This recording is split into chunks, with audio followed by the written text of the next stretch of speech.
the demonic thoughts of the devil. You got to have something that reverse it. Most people don't purposely obey the devil or themselves on purpose. Most of the time they're tricked in false perception of human rules, the rules of humanity. They don't work in the kingdom. God can allow a test to come. God can put you in the fire.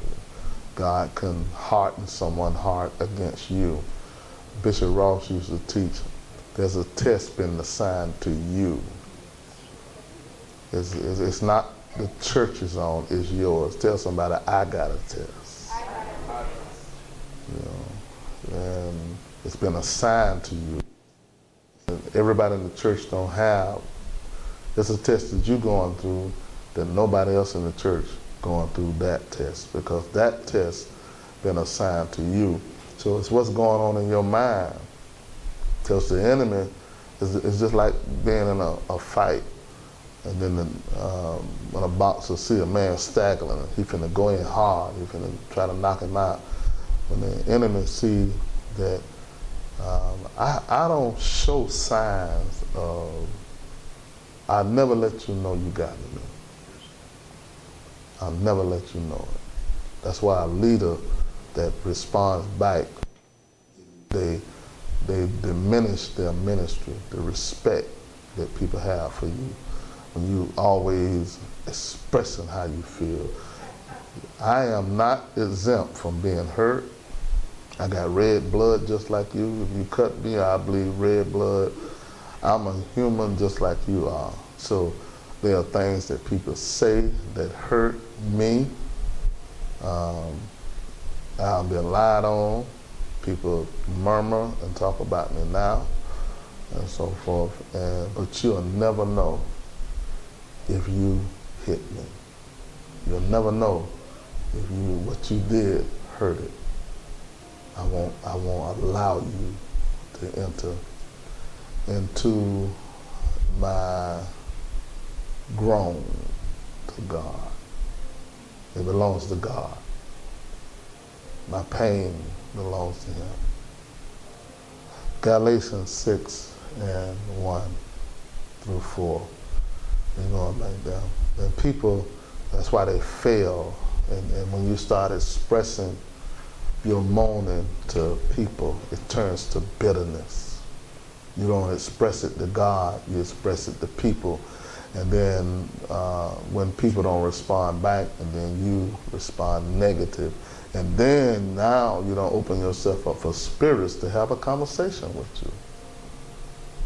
You're open, and the worst spirit is not the devil. The worst one is you, because you gonna make sense. You are not gonna think demonic. You're gonna make sense. Because there are some situations that, I'm gonna be honest with you, that's a lonely life. If you really get in this thing with God for real, you don't become popular and have a whole lot of friends. It's a lonely life. Even you could be married with children, you're still alone. It's the person who desire to want attention, to be up front. I don't desire that. I still don't feel I deserve to be y'all leader. I don't deserve to be the presiding. I don't think I'm supposed to be in that position. I don't feel that way. I feel honored, but I don't feel like I should be. I feel it's somebody else better than me. It's the person who think in their mind more highly than they ought to. You're off track. I don't have to. That's why I have no problem training men to do this job, to do these jobs. I thought I was going to work Shubuta and Edisville like I did Florida and Alabama, and God have a whole different plan. He want the Jordan and Elder Ernest to bear fruit themselves instead of me, you know, so that we can prepare for my extension of the ministry. The ministry is broadening now. Galatians 6:1. So we got to deal with what the thoughts that you have, what's going on there. Galatians 6:1 through 4. Read. Brethren, if a man be overtaken in a fault, you which are spiritual, restore such a one in the spirit of meekness, considering thyself, lest thou also be tempted. Bear ye one another's burden, and so fulfill the law of Christ. For if a man think himself to be something when he is nothing, he deceiveth himself. See, when you think more highly of yourself when you ought to, it's self-deception. Even if you are a leader, you're not supposed to be acting like, I'm supposed to be your leader. You know, nah, I don't feel like I'm supposed to. I feel I'm the least among you all. I have to depend on God more than you do. I'm weaker than you. The true leader has a greater dependency upon God. Not because I know what I know, my prayer life and my studying the Bible. It's because I realize you are stronger than me. You can do things in humanity that I can't. You can, I can't talk bigoted. I can't talk back. If I go in the natural, I'm going to lose. I can't out-talk another person. I can't act the way another person acts. He judges me. I'm weaker. I can't even love. I'm weaker. And God had to minister to me. He had to talk to me. He said, you love deep. And so that caused my relationship and my marriage, and family, and everything. He said, you love deep. And I can't let you be too close to people because you love deep. And it's exhibited in my love that I have for God. So you go too deep with it, you know. And the world had labeled me as cold. The world labeled me as a person who with no feelings. And I received that. But God had to bring me through a series of tests and trials and build me, break me down, then build me up. And then he said, you love too deep. I had to take your love and point it towards me. Because when you love people, you love people. And a lot of you all messed up on the inside because it's not like you're not lovable, and it's not like you don't have the capacity to love. You just directed it in the wrong place. When he wanted you to take all of that energy and human love and the emotions, he said, if you could just give me that, and God actually get jealous. And there are people in relationships, there are people in marriages and so forth. And the reason why it's so raggedy is because they won't take that love and point it towards him. There are people in the church that are very capable of loving and being loved, but they won't take it and point it towards him. They want it to go towards another person. And it ain't gonna work if you don't point it to him. And when you point it to him, then he brings back, he deposits back. You take all your love, whatever your love is, all of your heart, all of your mind, all of your soul, and you point it to him. It still ain't gonna equal up to what he finna deposit back down in you. And then you're fulfilled, and then you're capable of going out and loving among God people. They could be nasty, they could be attitudinous, they could be mean, because I'm not looking for none of you all for love. I got what I need. I come to you all to be a blessing. So if you don't respond proper, if you don't give back to me what I give to you, it's fine. Because the only reason I'm tolerating you is because of him. The only reason I'm doing for you is because of him. None of it is done because of you. Galatians 6:4, so let's talk about this inward process. Read. But let every man prove his own work, and then shall he have rejoicing in himself alone and not in another. See, the rejoicing got to be alone. It ain't involving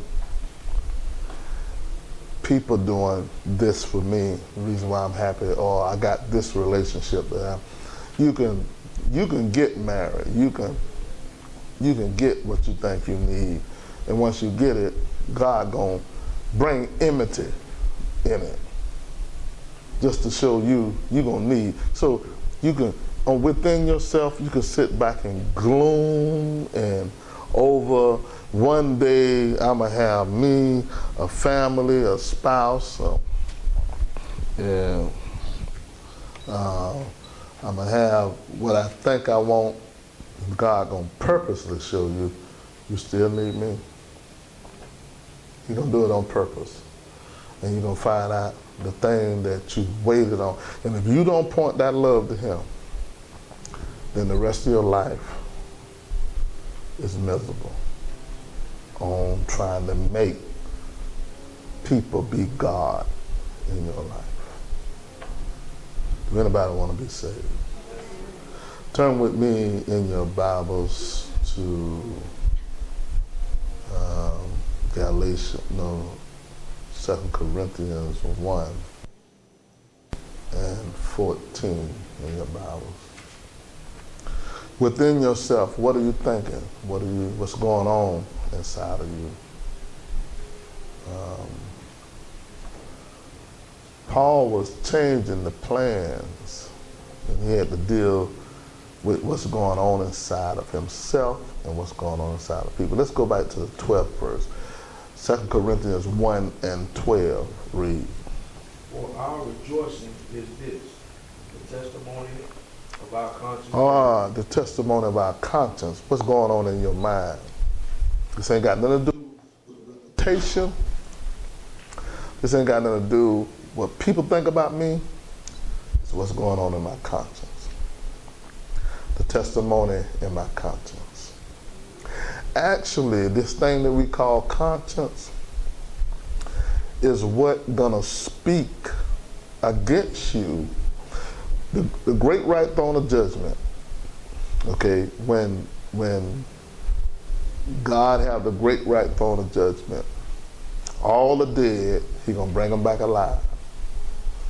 He gonna put them before him. And when you come before God, your conscience is gonna start talking about you. And then your conscience gonna tell God why you in hell. Because his children gonna already be with him. So everybody who in hell, he gonna bring them out at the great white throne of judgment. And then your conscience gonna begin to tell what the whole process is. Y'all love the Lord? Does anybody here want to be saved?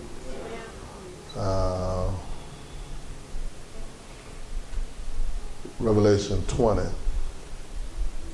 in your Bibles. Well, you better get that phone and start hitting them scriptures and quit sitting there looking at me. 20 and 11, read. And I saw a great white throne, and him that sat on it, from whose face the earth and the heaven fled away, and there was found no place for them. And I saw the dead, small and great, stand before God, and the books were opened. And another book was opened, which is the book of of life. And the dead were judged out of those things which were which were written in the books according to their works. And the sea gave up the dead which were in it, and death and hell delivered up the dead which were in them. And they were judged every man according to their works. And the death and hell were cast into the lake of fire. This is the second death. And whosoever was not found written in the book of life was cast into the lake of fire. So this whole process of living, this whole process, did we ever read 2 Corinthians 1? We didn't finish. Go back to 2 Corinthians 1 and 12. And you're dealing with the contents. You're dealing with your life being spoken back to you according to your works, according to what you've done. And so what is this in? It's the stuff that's going on the inside right now. Everything about you is not manifested outwardly. So that stuff does count that's going on the inside of you. Stinking thinking, evil thinking, proudful thinking, wantedness. Wantedness is a manifestation of the flesh, that you always want more. You're not content in what state you're in. Wantedness. So it's what went on the inside, and then you say to God, I ain't done nothing. I ain't done nothing. What you bother with me for? No, it went on the inside. Read. Start over. 2 Corinthians 1 and 12. Read. For our rejoicing is this, the testimony of our conscience, that is simplicity and godly sincerity, not with fleshly wisdom, but by the grace of God we have had our conversation in the world, and more abundantly to you.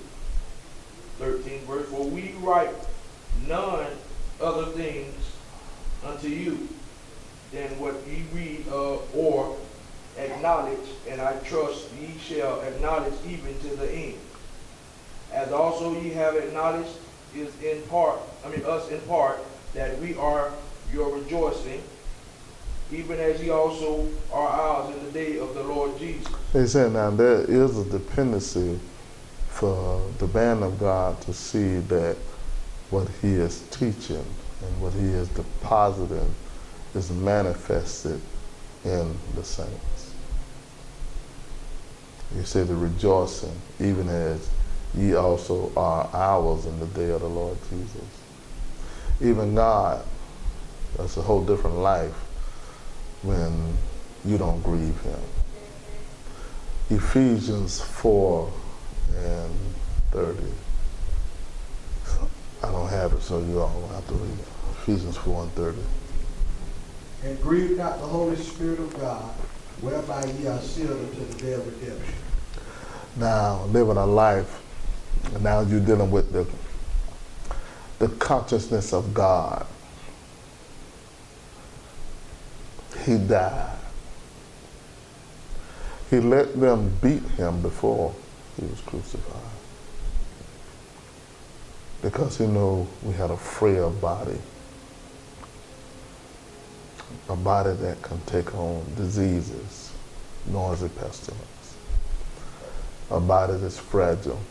So he implemented a loophole that when the pestilence of this world, diseases of this world come to us, he let them beat and said, with these stripes, he said, you are healed. But everything is by faith. And then he let them crucify him, and he died for our salvation. And then he turned around and offer you salvation. Not offer you religion. Out of all the people in the world, I said something to Apostle up, and we was in the fly from Canada. I said, since you did that teaching on the Hebrew Israelites, you can see how Jesus said, I came unto my own. Man, he still loves us. My God. Do you know Israel is blind? He blinded Israel. I think it's Romans 11 and 25. Now, until I got up under the teaching of the revelation of the scripture from the apostle, we always look at this as another nation of people. But our race has been blinded. And it's manifested even now. Romans 11 and 25 read. Why would not, brethren, that you should be ignorant of this mystery, lest you should be wise in your own conceit, that blindness and partners happened to Israel until the fullness of the Gentiles become in. We are not the Gentiles. We are the Israelites, the Hebrew Israelites. And he's saying, don't you know I blinded most of your people? I won't let them see the truth. That's why you here, your kinfolks ain't come. That's why majority of the black race is in false religion. Anthony is the Gentile.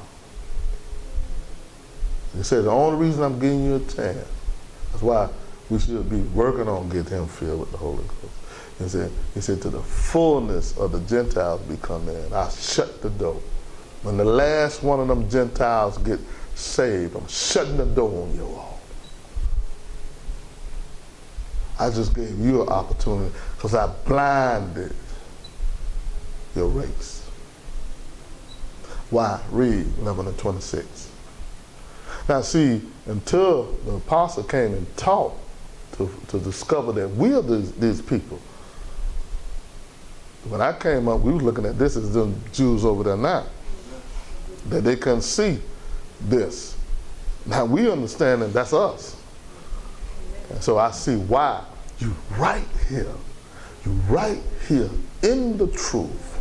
It's just like standing there with Jesus in the flesh, teaching, walking the earth, teaching, and going around, and then hanging on the cross, and you say, crucify him. Every time you don't go through your test, every time you rebel against the process of God, he said you crucify him afresh.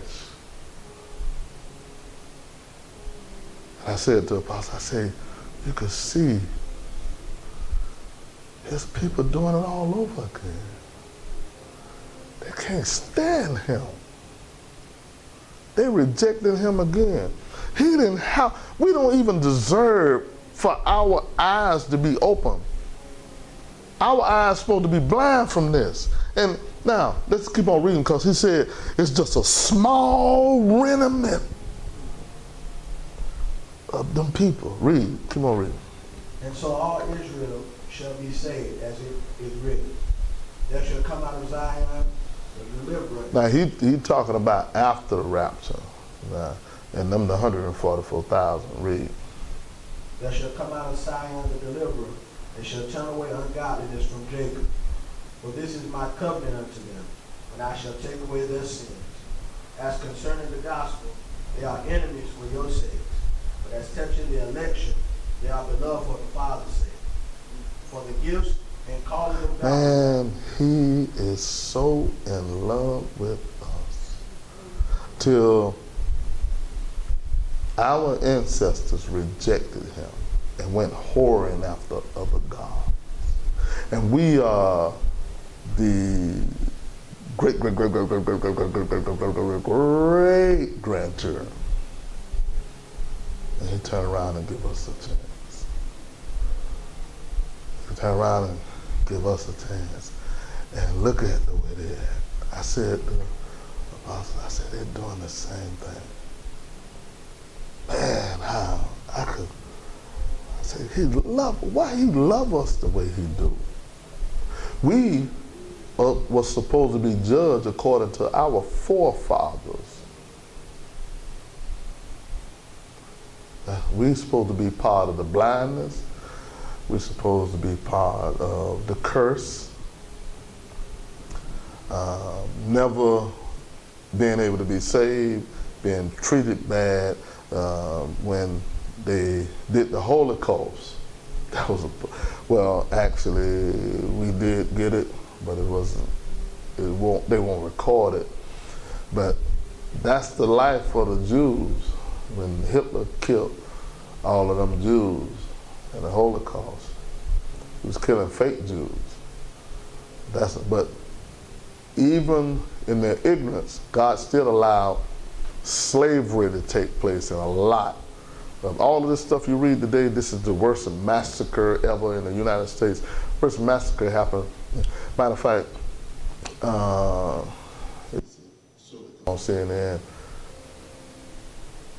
different shades of America. You know, now he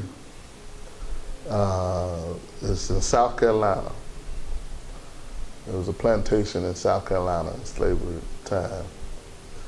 And he went there, and there was hundreds of thousands of slaves.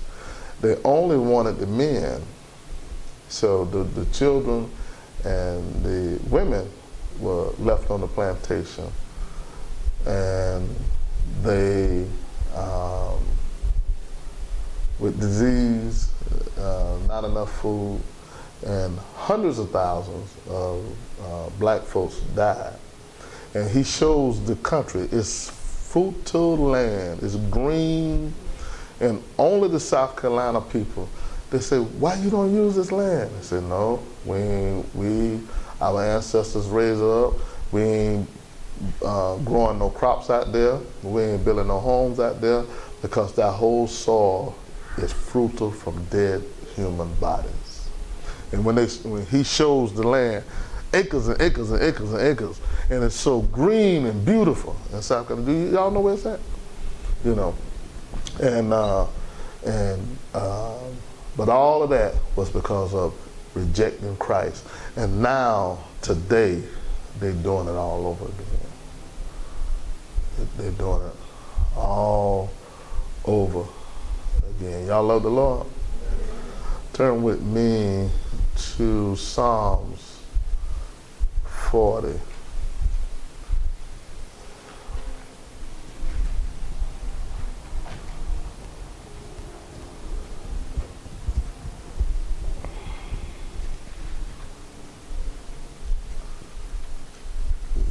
When you think highly of yourself, and too highly of yourself, and think too much of yourself,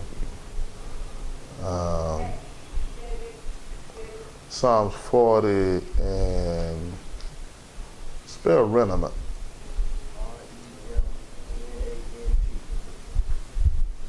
R-E-M.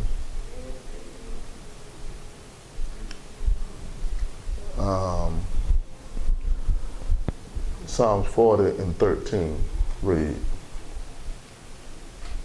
Be pleased, O Lord, to deliver me. O Lord, make haste to help me. Let them be ashamed and confounded together that seek after my soul to destroy it. Let them be driven backward and put to shame that wish me evil. Let them be desolate for the reward of their shame that say unto me, Aha, aha. Let all those that seek thee rejoice and be glad in thee. Let such as love thy salvation say continually, the Lord be magnified. But I am poor and needy, yet the Lord thinketh upon me. Thou art my help and my deliverer. Make no tarrying, O my God. Now, read that 17th verse again. But I am poor and needy, yet the Lord thinketh upon me.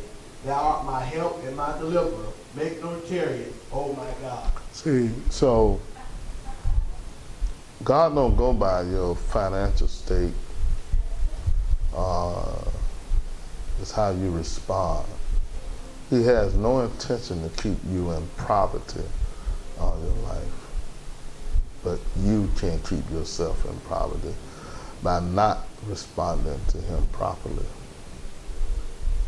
by not responding to God. Even you could be sick by not responding to God properly. You could be living a life, Proverbs 14. And it's what goes on the inside. So a person that thinks evil, they start depending on their own ways. When you say they don't treat me right, or I don't want to be around this person, or I don't like this person. Proverbs 14, let's start at the 12th verse, read through the 14th verse. There is a way which seemeth right unto a man, but the end thereof are the ways of death. See, now this going on the inside of a person, the way that seemeth right. So now that's the human being thought. It's not the devil. The devil says some ridiculous stuff. You can say stuff that makes sense, seemeth right. When you start uttering, you don't really even have to utter it, but if you do utter it, that means that now it's been released how you really feel.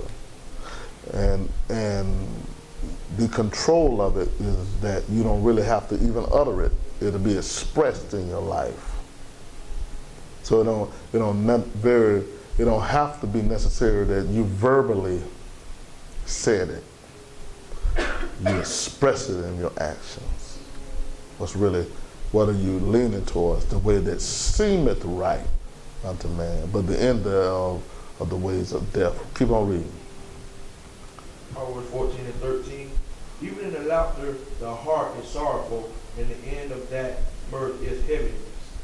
14 verse, the backslider in heart shall be filled with his own ways, and a good man shall be satisfied from himself. A good man gonna be satisfied from himself.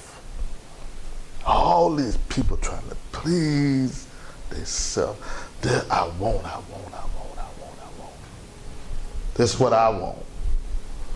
I want him. I want her. I want this. I want that. But the good man, when God say you're good, you're satisfied from himself. That's why it's destruction. When you see people, they're so miserable because all they want to do is fulfill themselves. They want the way that seemeth right. The good man don't be satisfied. Man, I know my flesh ain't no good. The world I want to satisfy me for. The closer you get to God, Matthew 10, the closer you get to God, the more you see yourself ain't no good. But the world I want to satisfy me for. What I want to have my way for. You know. God take care of us.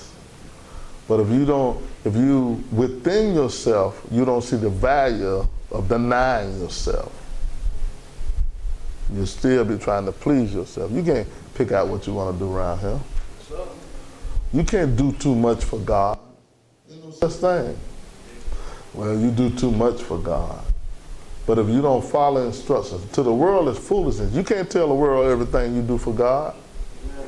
You in the church, and then you're going to call your people and tell them, I do this for the Lord. I give this up to the church. I do this. Man, when people have you locked up, you sitting around here bragging about what you're doing for God. You're going to talk about, the Lord told me this. Man, the church people can't half even receive it. Then you're going to go out there and tell the people, your family in the world, the Lord, they don't care. But God don't talk to them like that. They listen to a preacher and don't even look in the Bible. He could say whatever he wants to say.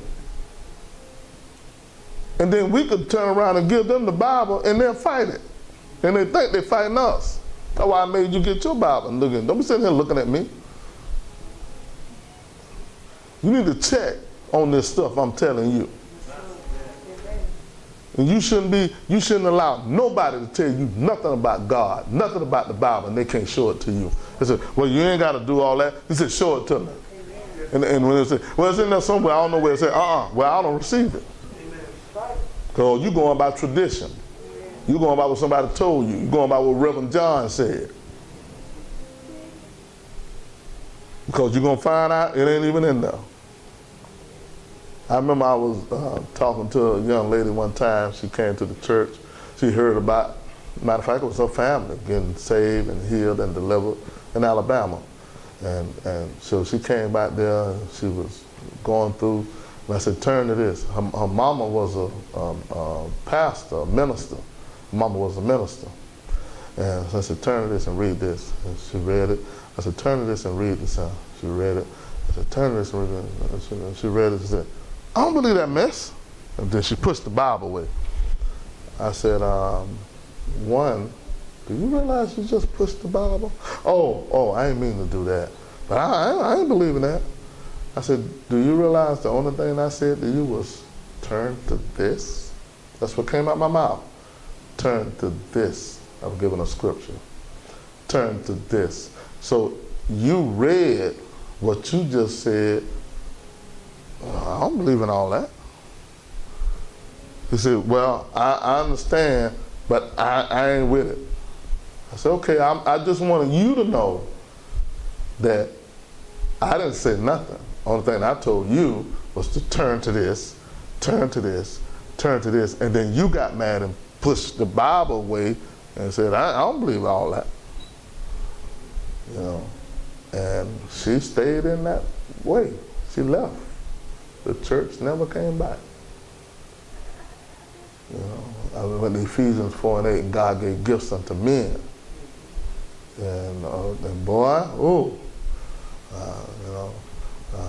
that other young girl who came, that girl who stayed around a little while, her mama had came with all the kids, and then she left.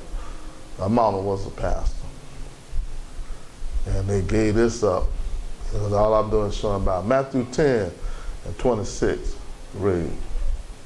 Is that thing on auto back there? It's not on, is it?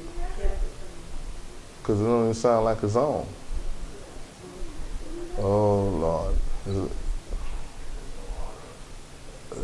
Make sure the thermostat, what the temperature on? 85.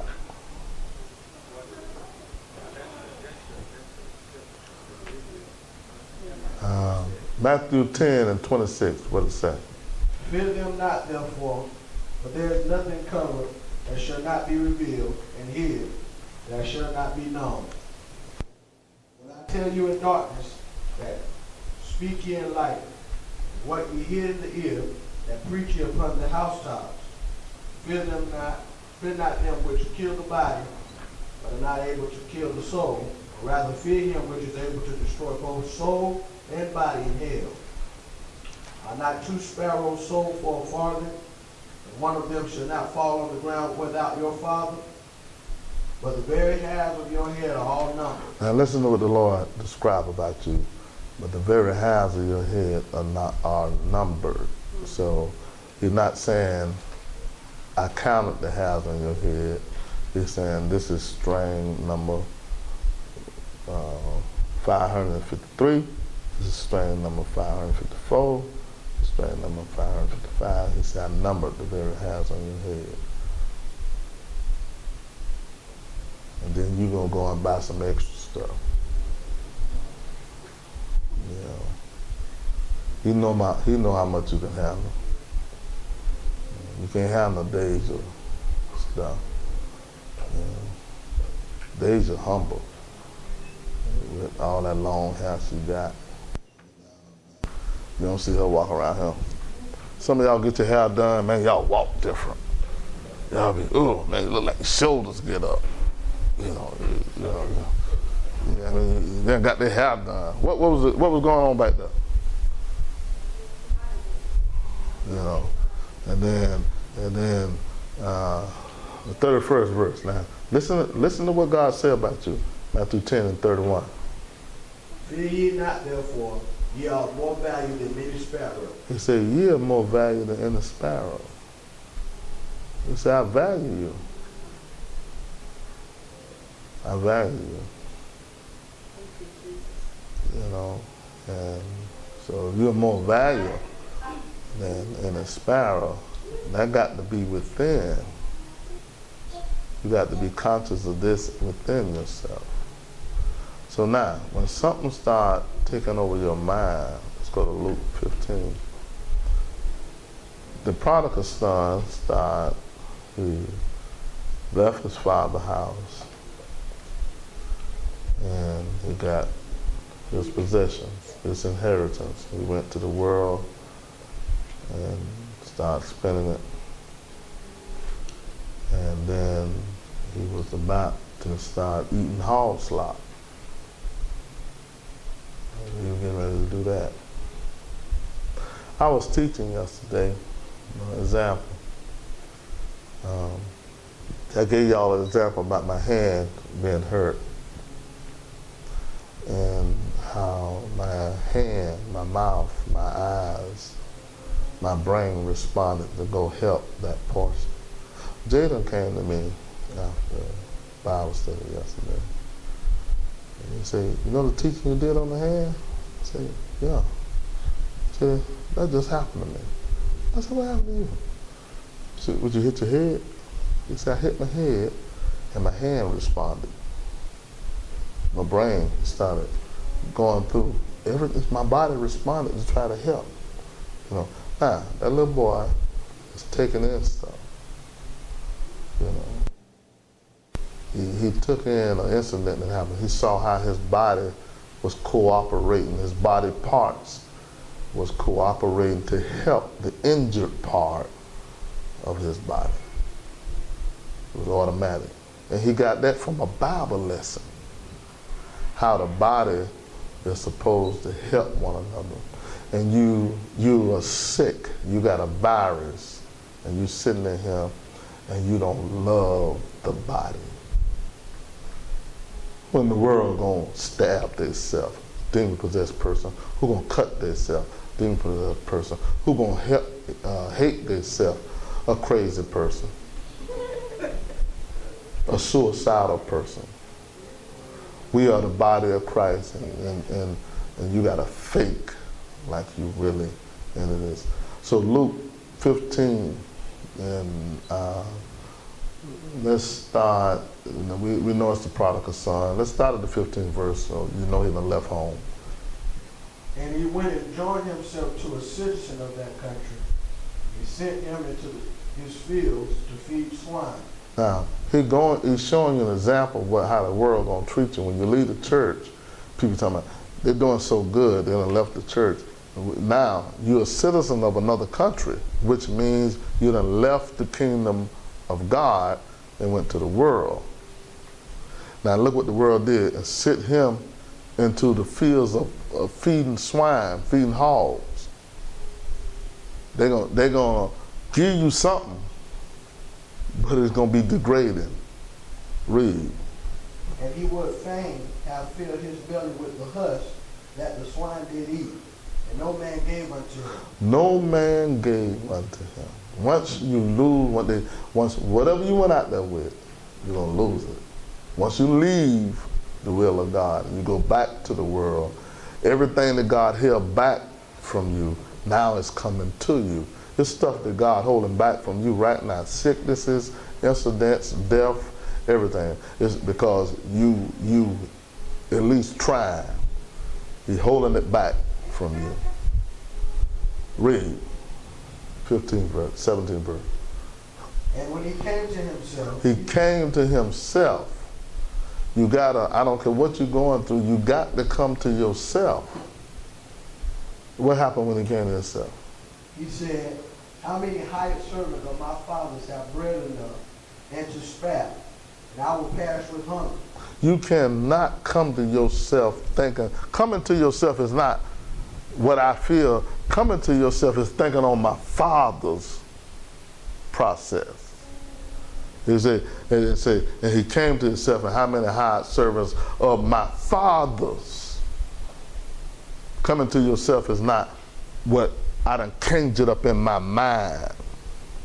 And I can look at people and see the evil in their eyes. I just look at them. I got so used to it now, I just looking for them to turn my head. Because they think we don't know. So, that's why I wanted y'all to Marco Polo me, so I can look at you, your expressions. When you're talking, I can look, and I don't even respond to you. I listen to a Marco Polo and the Lord will say, do not receive it.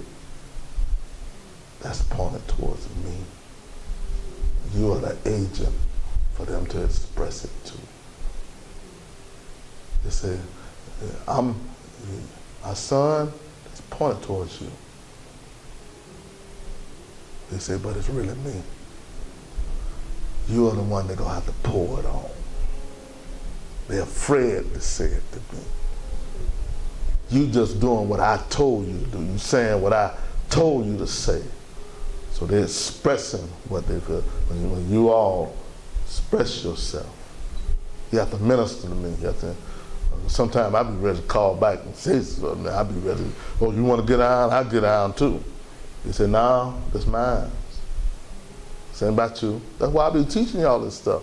I go through the same thing you go through. So it ain't like I'm sitting here and I got red blood, I got feelings just like you do. But my ear is at my Father's house. He in my head. In my inner self, I have to deal with me. I have to fight the devil just like you do. But the voice that I let control is my Father and my pastor. I hear what I say to me. I hear what the devil say. But what I'm going to obey is God and the pastor.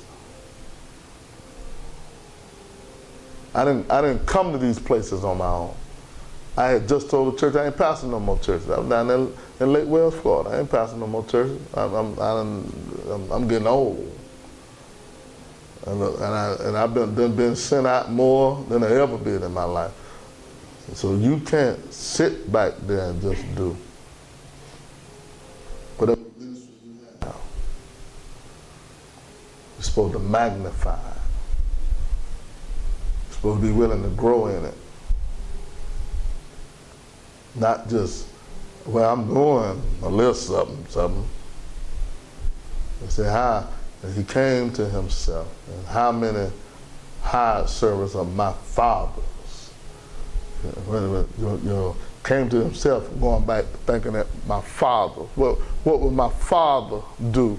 What do he have? What do he want from me? Coming to yourself is not, well, I feel like this. I created the devil. What is that? Isaiah 14? Is that Isaiah 14? Or is it Isaiah 12? 14 and 12. See, I created the devil. You know, now y'all gotta, Jordan, you're gonna read it the way you know how I read this thing here. Can you do that? Yeah, you can do it. You copy everybody else. You copied Rance Allen, so you can do that. Every time you read I want the you can't do it, I'll do it. Read. Start at 12th verse. Isaiah 14 and 12. I create the devil. Too many eyes in your life, you're going to create a devil. Read. How art thou fallen from heaven, O Lucifer, son of the morning? How art thou cut down to the ground, which did it weaken the nations? For thou hast said in thine heart, No, boy, that sounds like that's a punk thing. For thou hast said in thy heart, I will ascend into heaven. I will exalt my throne above the stars of God. I will sit also upon the mount of the congregation in the sides of the north. I will ascend above the heights of the clouds. I will be like the Most High. I made the devil. Watch the people around the church with all these I feel, I think. This how Lucifer was made, the devil. Jaden, I want you to learn to read this in front of me like that. Ah! You think you can do that? Huh? Let me hear you say, ah! Say it. You can't say ah? Well, some got his mouth. You gonna listen to Nuke tonight? You gonna listen to Nuke tonight? Y'all love the Lord? Tell the Lord thank you, Jesus. Too many eyes create the devil. Where did it come from? Within. Within. What's going on inside of you? Matthew 16. Matthew 16:24. Then said Jesus unto his disciples, if any man will come after me, let him deny himself and take up his cross and follow me. For whosoever will save his life shall lose it, and whosoever will lose his life for my sake shall find it. But what is a man profited if he shall gain the whole world and lose his own soul? Or what shall a man give in exchange for his soul? For the Son of Man shall come in the glory of his Father with his angels, and then he shall reward every man according to his works. Verily I say unto you, there be some standing here which shall not taste of death till they see the Son of Man coming in his kingdom. Man, God loves us so much till he go to extreme measures for us. You here because of the love of God. Out of all the people in your family, out of all the things, Romans 4, he chose you. All your sisters and brothers are not in the truth. All your family is not in the truth. He chose you. And he also will save anybody who listens to you. He'll save anybody who will listen to you also. That's how important you are to the kingdom. When you really want something from God, or when the devil really fighting you, I'm giving you a little nugget. The devil be fighting me. I said, I'm gonna get you back. I'm gonna go and witness to somebody. I'm gonna go and get somebody from your kingdom. That's how I fight back. The devil beating you down, and got you thinking crazy. Go and witness to somebody. See, I'm gonna get you back. Boy, he can't stand when you. That's why you got such a fight, Kenyatta, because God knows the cross you carry with them two boys. And the ministry you got is with this video. Now you got Micah and Xavier helping in that area. Y'all job, you got to have in your mind, you should have captured that woman walking down while I was preaching. You can't just put it up there. They got it? You did? I want that on Facebook. To cut that piece out and put that on there. But that piece where I'm speaking and she walking down there. See, you all got to be conscious of that. You know, I just want that piece on there. Put that piece there. Maybe about 3 minutes of that. Me preaching and she coming down there. You have to capture the moment. You got to magnify your office because you all are reaching people that you don't even meet personally. You all are affecting people in Canada, Philippines right now. You're affecting people there. Different places in the United States right now. You're affecting people there. And every time they hear something coming from this live stream. Romans 4 and 2 read. For if Abraham were justified by works, he hath whereof to glory, but not before God. See, God ain't basing everything on what you work. It's what you believe. It's what you can not be on past every test. Tell somebody, I believe God gonna work it out for me. God will count out of all this stuff you done messed up, all you got to do is start believing in him, have faith in him, and he can take that as righteousness to him. Romans 4 and 5. But to him that worketh not, but believeth on him that justifieth the ungodly, his faith is counted for righteousness. See, your faith is counted for righteousness. Because our righteousness is like a filthy rag. When you sum up what you call righteousness, well, I treated them right. I did this right. I did this to God. That's just a filthy rag. You know, I treated them right. So Isaiah 64 and 6. You know, you what you count. Now I'm dealing with the conscience mind now. How you can did somebody right, and then you say they did you wrong, and so forth, and that's your righteousness. You don't supposed to go around and just treat people any kind of way, but that's still your righteousness. Isaiah 64 and 6. Read. But we are all as an unclean thing, and all of our righteousness are as filthy rags.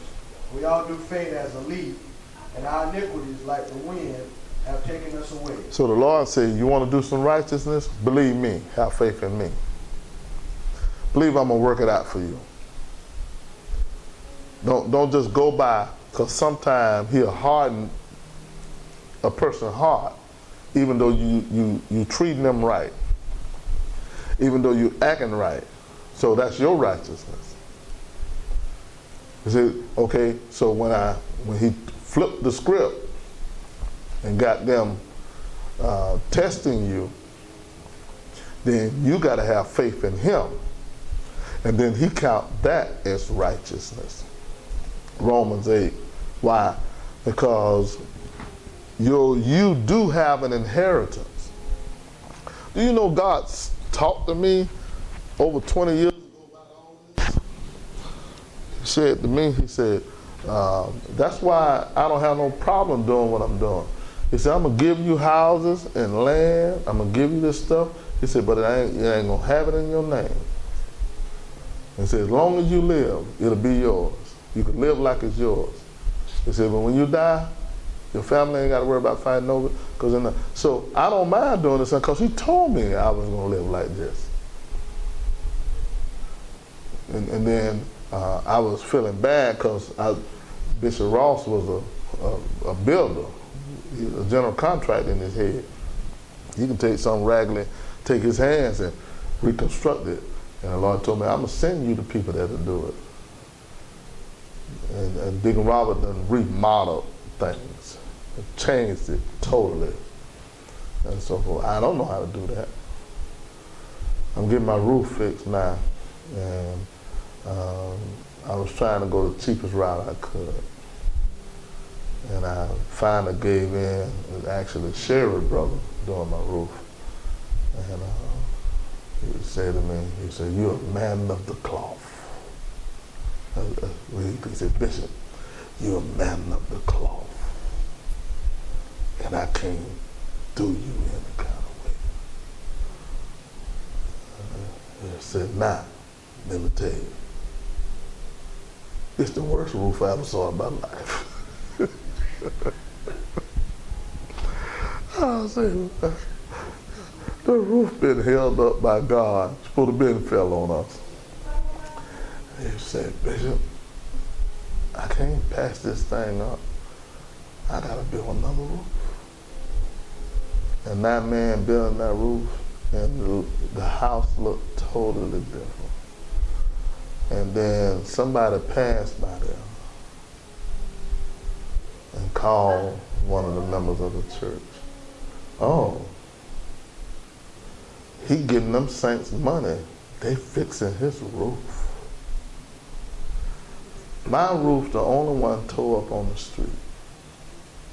Everybody see the top. My neighbor next door felt so bad, he saw the roof, pieces of the roof hanging on the side of the house. I was up here. They called Bishop and tell him his roof falling to pieces. You know, they passed by, and then nobody had nothing to say when the roof hanging over. They weren't even inside the house where the water actually dripping in there. They waited till the man come up there, and this man, he cutting the price.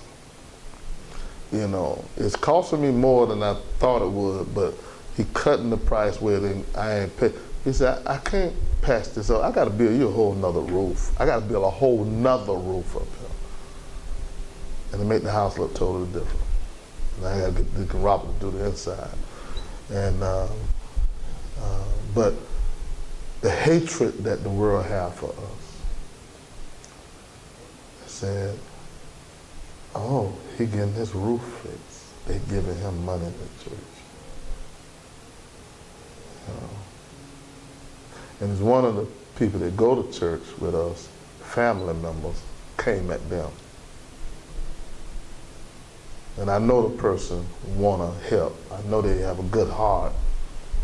And the family was angry. You gave money to the bishop, and they attacked him. And I told them, I'm going to give you all your money back. I don't want your money.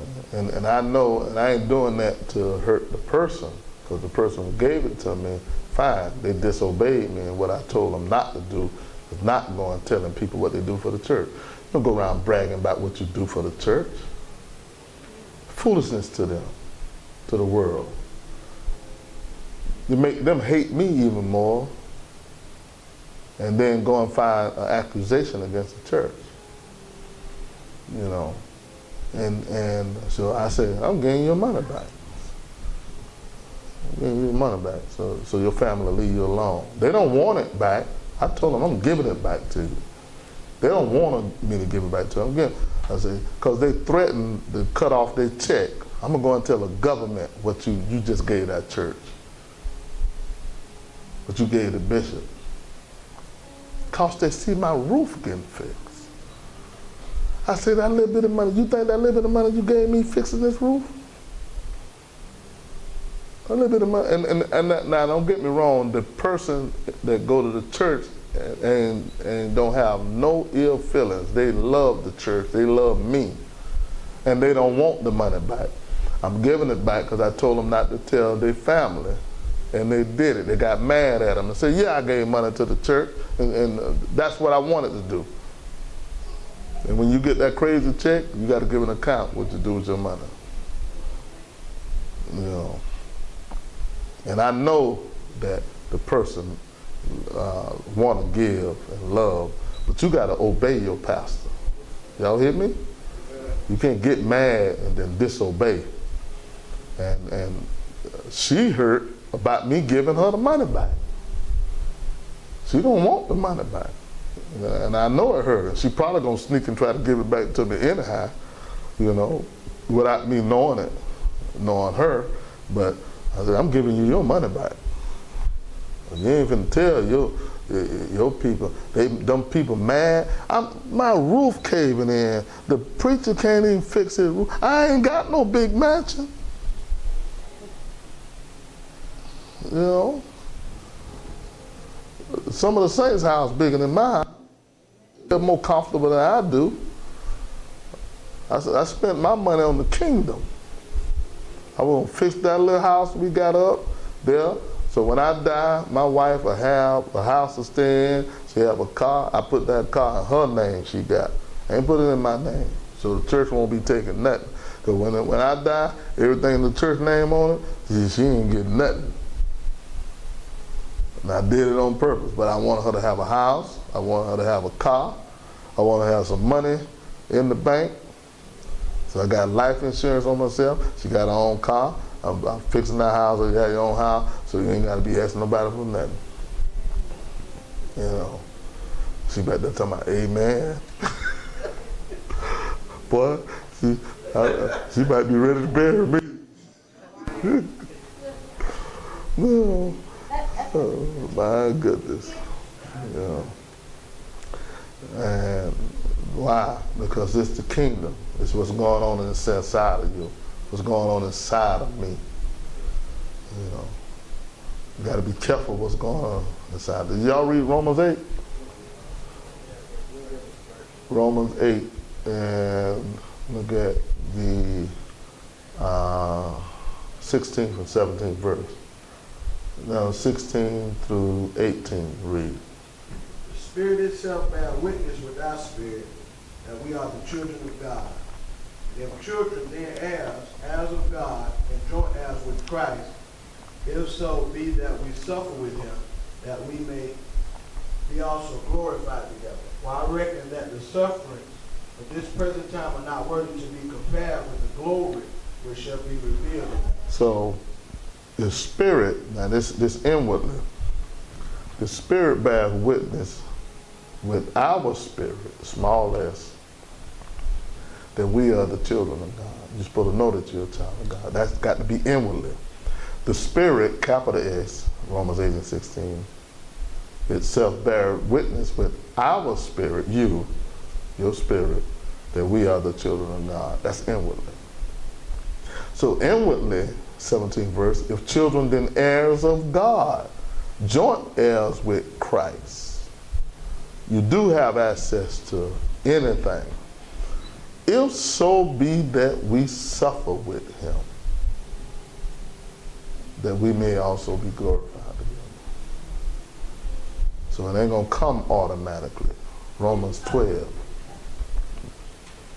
God have given every one of us a measure of faith. But you can't think that you're more than what you are. You'll never think that you're greater than your brothers and your sisters. Romans 12 and 3.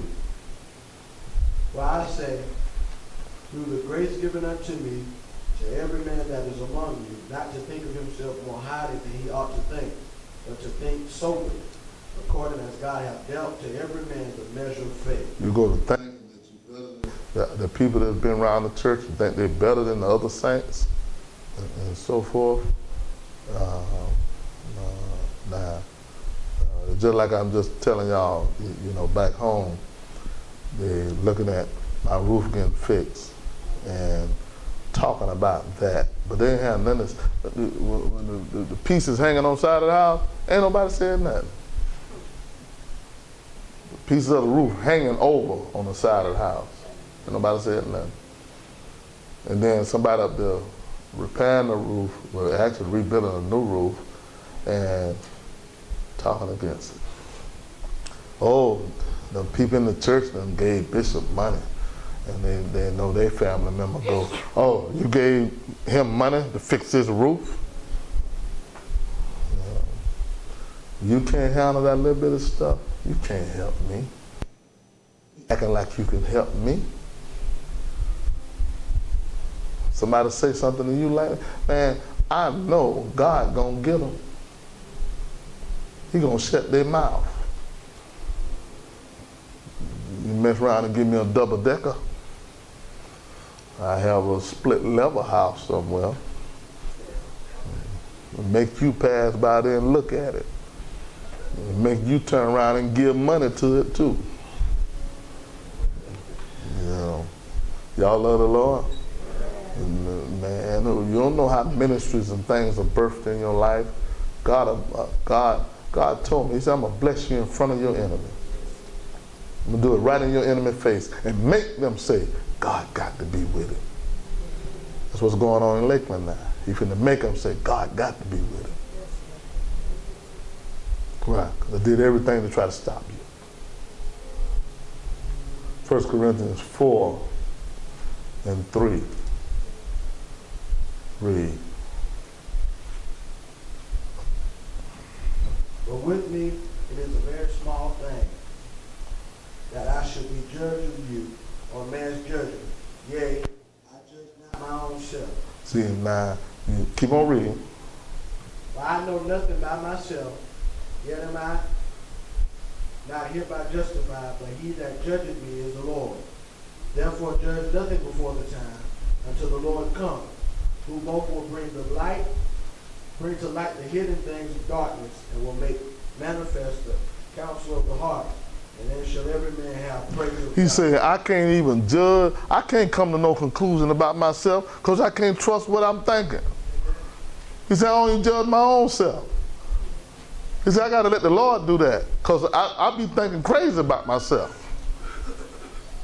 He said, judge nothing. Now, what are you talking about? He's talking about within. 1 Corinthians 4:4. For I know nothing by myself. Talking about what's going on within me. So all of a sudden, judge nothing before the time. You're talking about even your own self. Don't judge your own self before the time. Don't sit within yourself and come to, I'm messed up. I can't do this. I ain't no good. I can't take this. He said, judge nothing before the time. Well, in me, because within you, already trying to come to a judgment. I can't go through this. I can't take this. I can't do this. I don't want this. He says, judge nothing before the time, but within yourself. He said, because I got to bring the light, the hidden things of darkness in you, and will make manifest the counsel of your heart. And then you praise me. So telling you what the conclusion you're supposed to come to. Yeah, I'm going to break you down. Yeah, I'm going to show you the mess within yourself. He said, I still want to praise. Somebody tell him thank you. And God start revealing your stinking self. You get mad, walk around here with an attitude. He said, all I'm doing is I'm allowing tests to show the hidden things in your heart. I'm allowing it to happen. He said, don't judge it yet. I ain't through with you. Tell somebody, God ain't through with me. Just because you see your little ugly self, I ain't through with you yet. Just let me keep on finishing the product, and then you just keep on praising me. Tell him and thank you. Somebody tell him right now, thank you, Jesus. He said, because I'm going to reveal your little ugly self.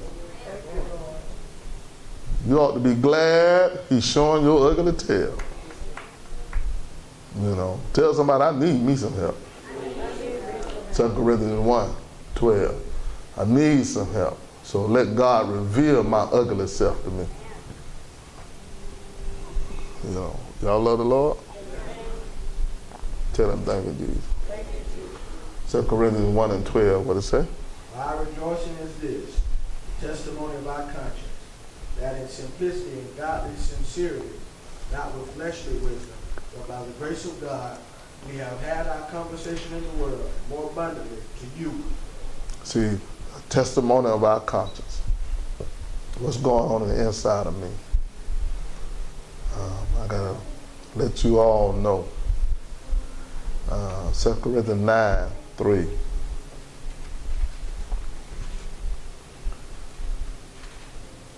Can't be bragging on myself. Read. Yet have I sent the brethren, lest our boasting of you should be in vain in this behalf, and as I said, you may be ready. So God is prepping you through all of these tests and trials. I'm making you ready. I'm going to show you if you're ready or not. So you got to have a lowliness of mind. So you have no vain glory. That you ain't doing this for your own glory. Philippians 2. You see, the Christ was our example of humility. He'll take, now what is this? These tests will humiliate you.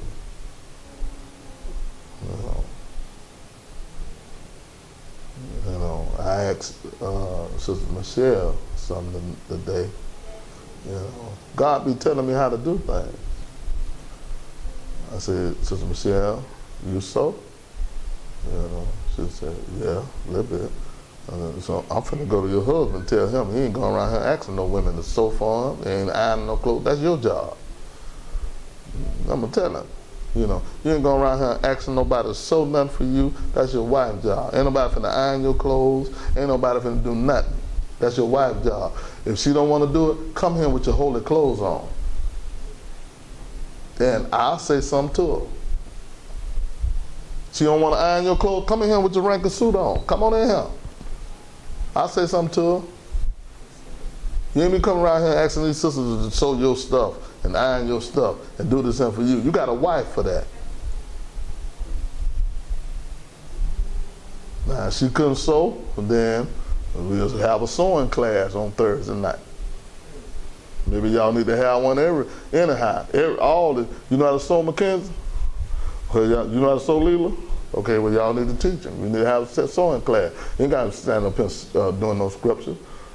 Sewing class. That's what y'all need to do. Women supposed to be teaching the younger women how to be chaste homekeepers. They need to have a cooking class.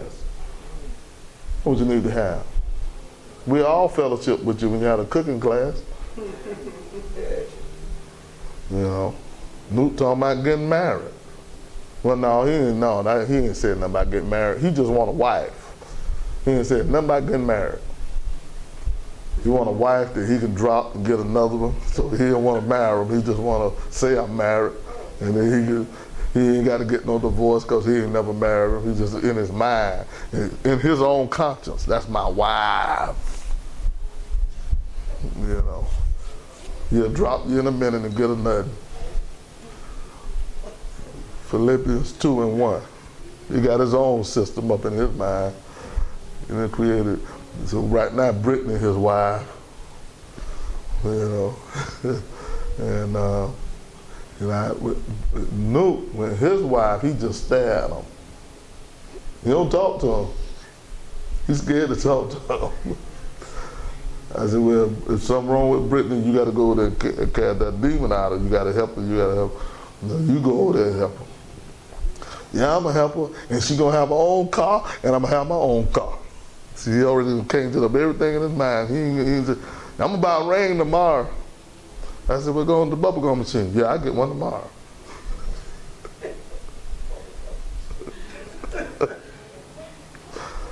He already got his plan. He ain't spending too much money, he's stingy. So I said, well, where you going to stay at? He looked at me. I said, nope. Well, not here. You're right. I said, where you going to stay? Then he's going to look at me. No, nope. No, well, not here. He done made his plan. He gonna get married. He gonna stay in the house over there with him and his wife. No, you ain't. No, sir, Barbarino. You know, when Jordan get married, he getting out of there too. Joe live. There ain't no babies gonna be birthed over there.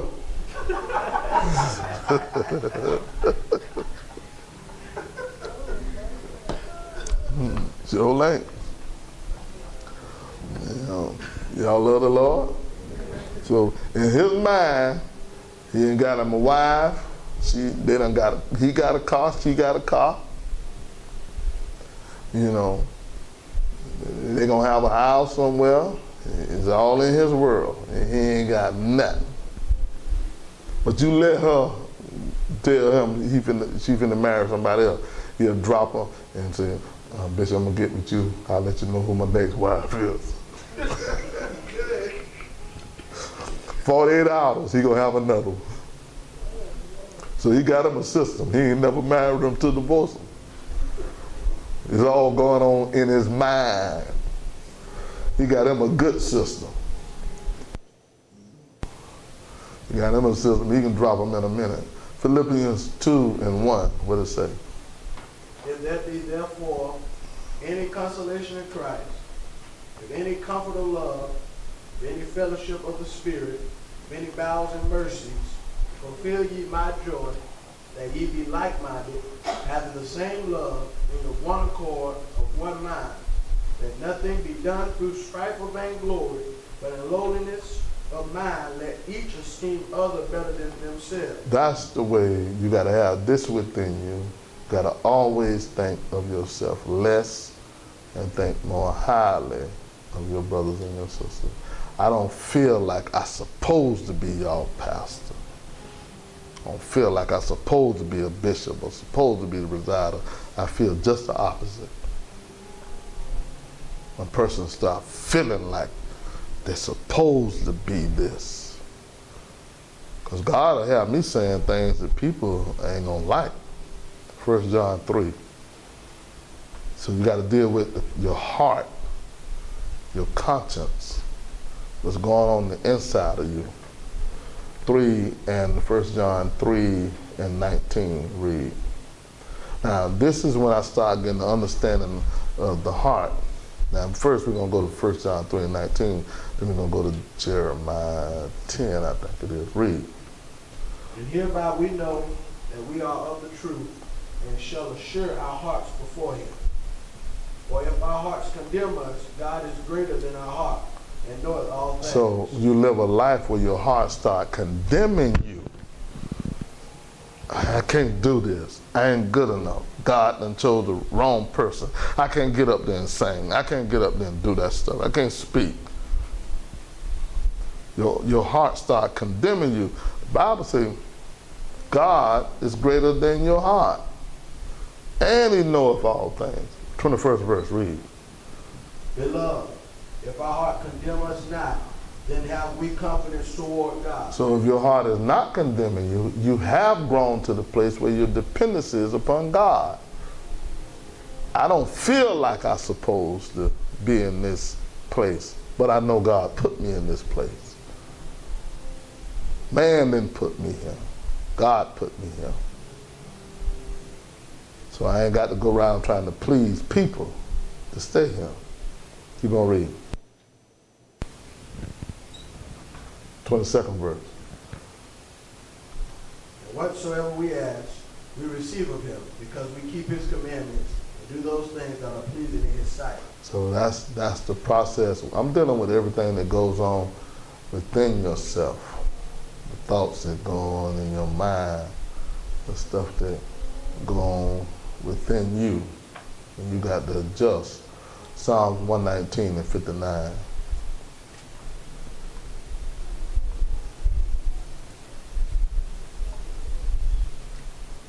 Read. I thought on my ways and turned my feet unto thy testimony. I made haste and delayed not to keep thy commandments. Bands of the wicked have robbed me, but I have not forgotten thy Now law. go back to that 59th verse. I thought on my ways and turned my feet unto thy testimony. See, you got to go back and check yourself. So you know what? Man, I just be messing man, I'm messed up. And then you got to turn your direction to God's direction. What did God do for you? What's your testimony? How did you get this far?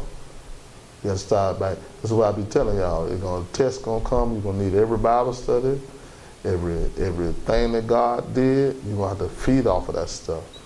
When you got to face your Goliath, it will be every Bible study. You're gonna be the thoughts coming. Whatever God done did for you in the past, you gotta. When your thoughts, when that you start talking to you, I can't do this. I can't go. I ain't good enough. God chose me. I'm inadequate. He chose the wrong person. All them thoughts came to me. I don't know how to do this. I ain't good enough. He must be don't know what I did. I said all that stuff. But yet he still chose me. I know who don't feel that way. Nuke don't feel that way. He'll preach going to bed, going to sleep. He'll go on Facebook Live and preach with a cup in his hand. Nuke went on Facebook Live, went to preaching, fell asleep, and the phone was still pointing at a recording. Somebody had to call him and say, "Hey, your Facebook Live on." Then he turned it off. He preaching, went on here to sleep. He'd be preaching with his pajamas on. You know, he'll preach anytime. You know. And he be acting like he got an audience. He got a few people listening to him too. When he gonna preach? Isaiah 29.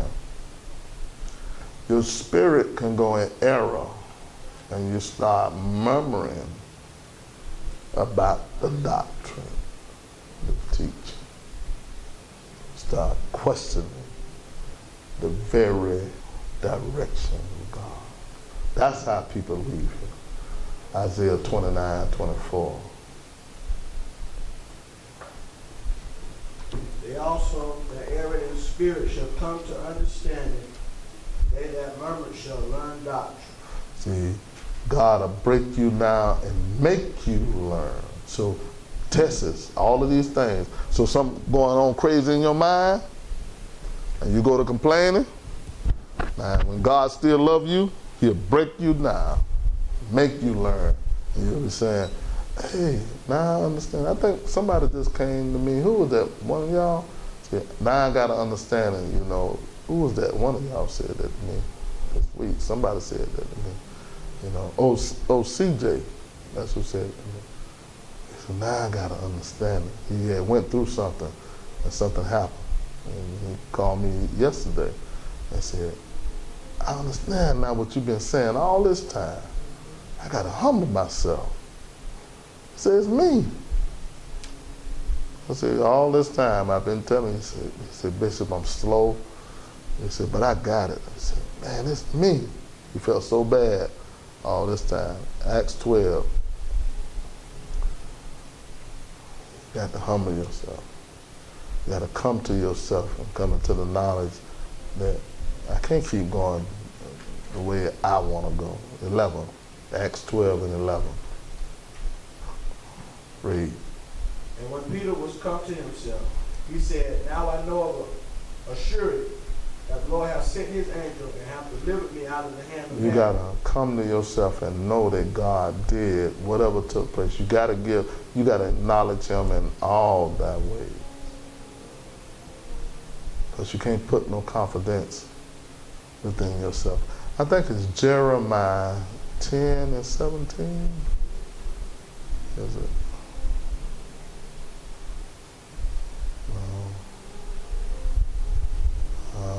The heart is deceitful and desperately wicked. 17 and 10, 17 and 9.